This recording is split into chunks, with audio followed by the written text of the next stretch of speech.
Halo, selamat pagi. Assalamualaikum warahmatullahi wabarakatuh.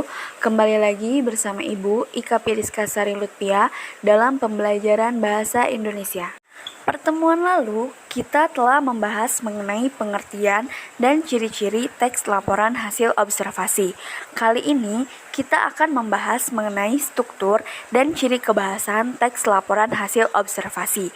Sebelum itu, jangan lupa like, subscribe, dan tulis nama lengkap, kelas kalian, dan keterangan hadir di kolom komentar untuk menandai bahwa kalian hadir dalam mata pelajaran Bahasa Indonesia kali ini.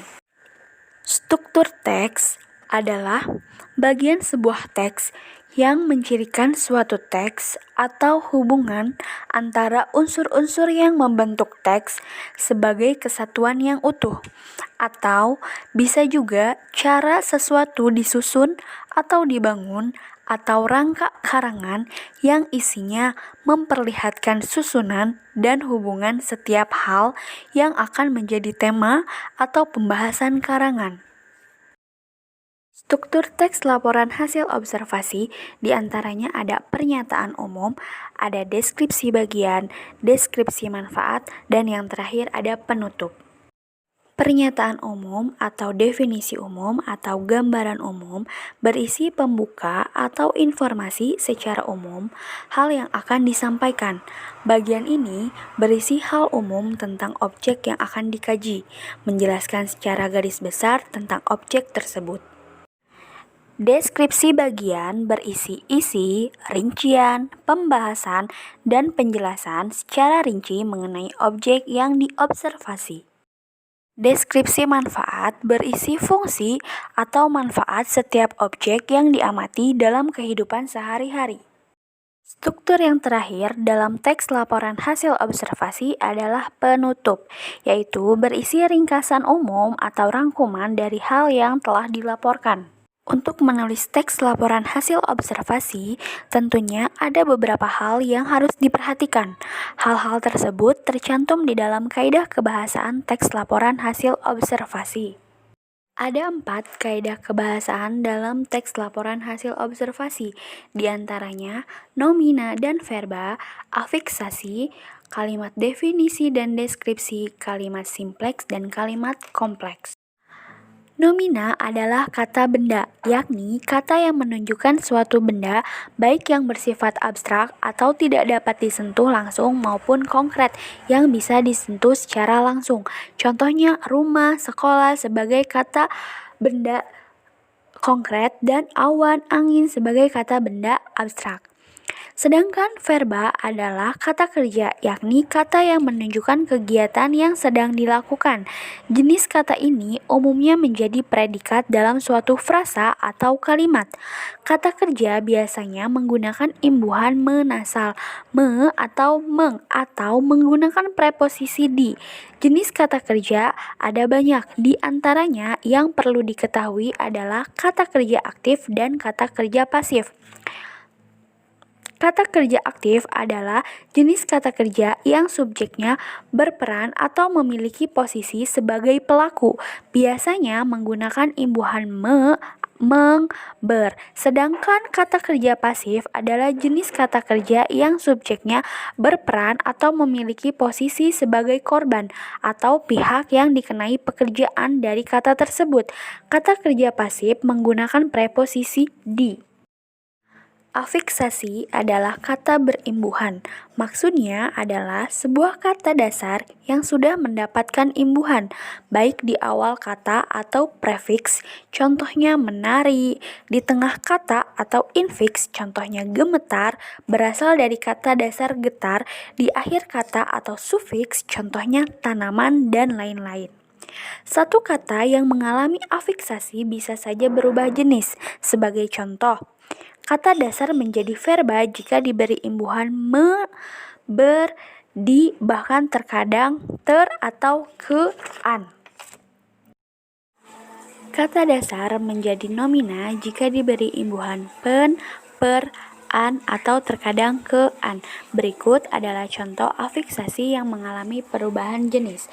Kata dasar takut ketika diberi imbuhan men-kan menjadi kata verba, jadi menakutkan. Sedangkan kata dasar mampu ketika diberi imbuhan ke an menjadi jenis kata nomina, yaitu kemampuan, dan seterusnya.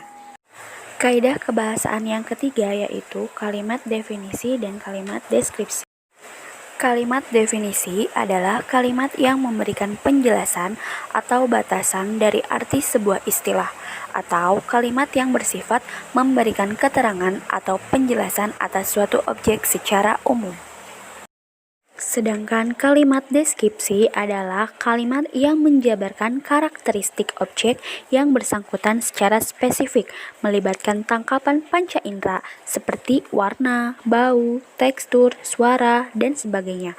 Kalimat deskripsi seringkali menjadi kalimat pengiring atau pengikut setelah kalimat definisi sebagai kalimat penjelas.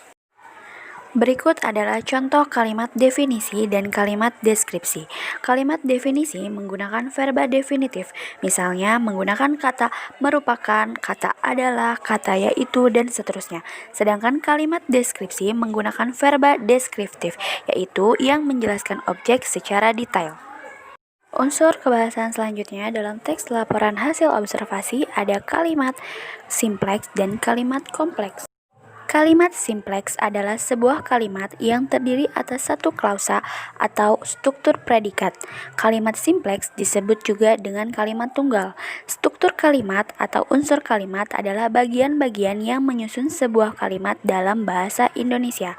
Struktur kalimat itu ada subjek, predikat, objek, keterangan, dan pelengkap. Struktur kalimat berarti fungsi bagi unsur kalimat itu sendiri. Kalimat majemuk adalah kalimat yang disusun dari dua atau lebih klausa yang terhubung dengan kata penghubung atau kata sambung. Unsur atau struktur kalimat diantaranya ada subjek, predikat, objek, keterangan, dan pelengkap. Subjek adalah bagian kalimat yang menunjukkan pelaku, tokoh, sosok atau benda, sesuatu hal atau suatu masalah yang menjadi pokok pembicaraan. Subjek pada umumnya diisi oleh jenis kata atau frasa benda atau nomina, klausa atau frasa verba. Predikat adalah bagian kalimat yang memberitahu, melakukan, atau tindakan sesuatu, atau dalam keadaan bagaimana subjek atau pelaku, tokoh, atau benda di dalam suatu kalimat. Predikat biasanya menggunakan kelas kata verba atau kata kerja. Objek adalah bagian kalimat yang melengkapi predikat.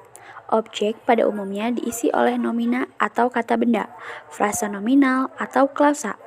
Objek selalu berada di belakang predikat. Pelengkap adalah bagian kalimat yang melengkapi predikat.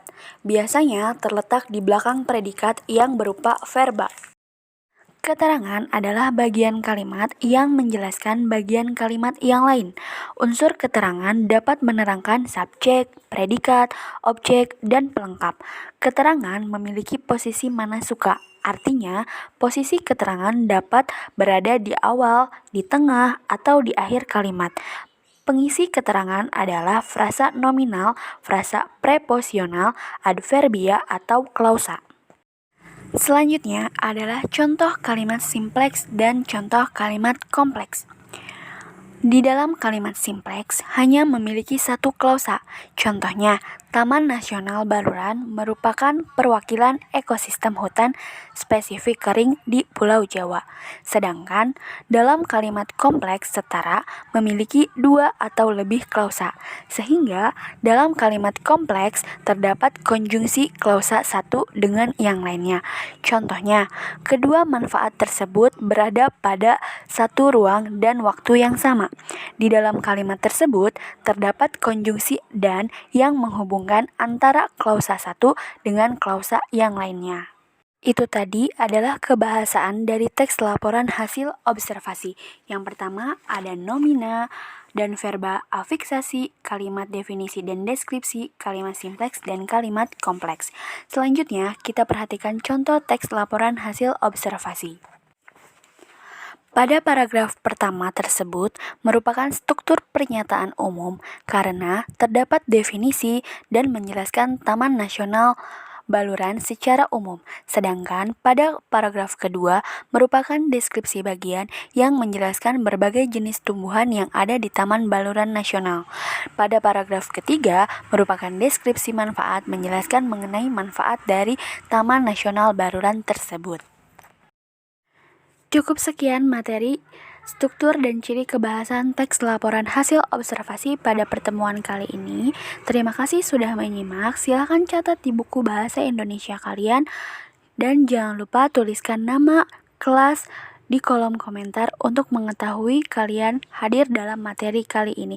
Terima kasih. Wassalamualaikum warahmatullahi wabarakatuh.